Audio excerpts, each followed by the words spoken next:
Hello, it's Susan, your teacher here at Booked Up English. Let's learn a red word.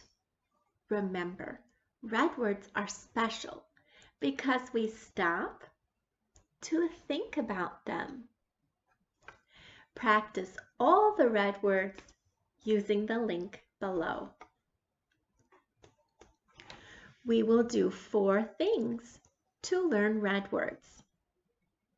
Listen, say, spell,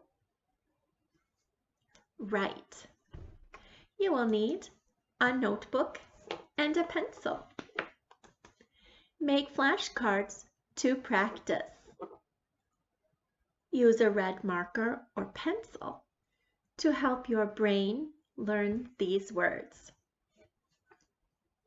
Are you ready? Let's go.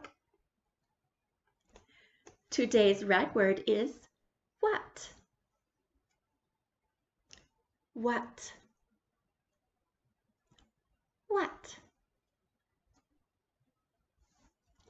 W-H-A-T.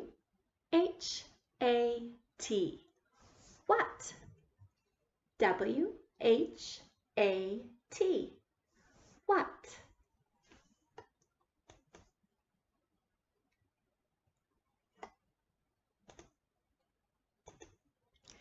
W-H-A-T.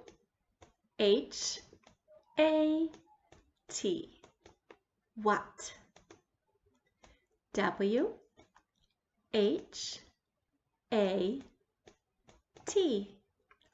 What? See you soon.